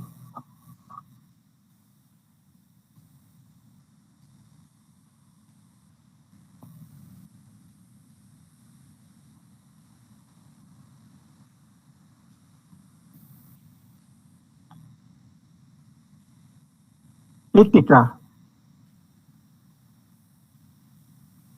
Pero el doctor Ramón después va a ser en la noche nuevamente ética.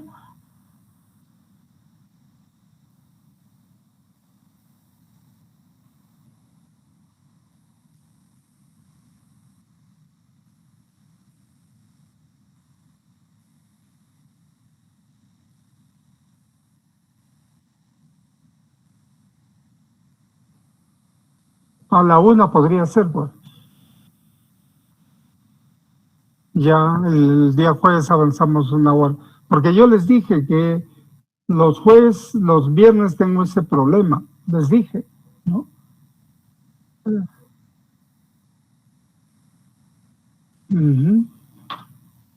Bien, el miércoles hacemos normal y el jueves A ver si encuentra usted algún otro horario para hacer la clase el jueves, alguna hora más.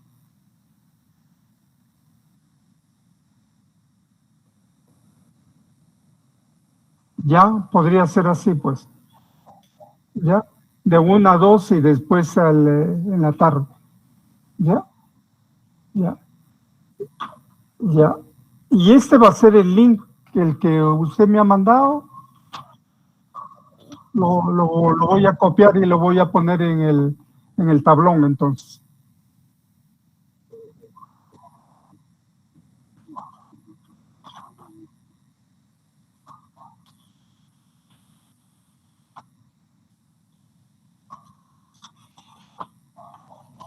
Pero si está puesto en el, ¿cómo se llama? Entonces yo voy a entrar a ese, pues, al Meet, UGA.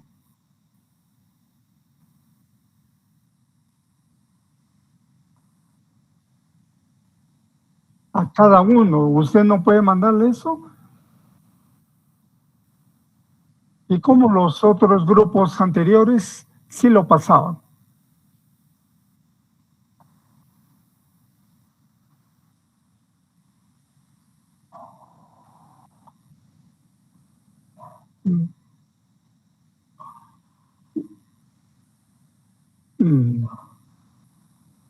Entonces vamos a intentar con este Claro que lo voy a poner en mi, ¿cómo se llama? Y les voy a enviar, ¿no?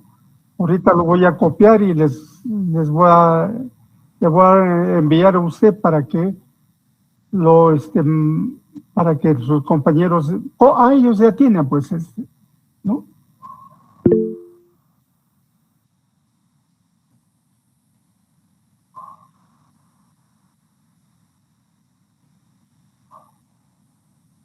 Ya, yo lo voy a poner en mi enlace para que ustedes puedan entrar.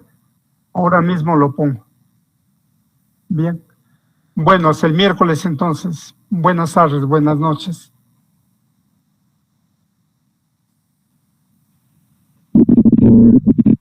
Sí, ¿qué dice Gregory? Cuando entra al Classroom, ahí No se le escucha bien. Hola. Ahora sí. Hola. Cuando entra al Classroom, doctor, a la izquierda le aparece un código para compartir. También nos podría dictar ese código y nosotros entramos. Ve, yo tengo el código, pero ya le dicté a su compañero y no me dice que no entra.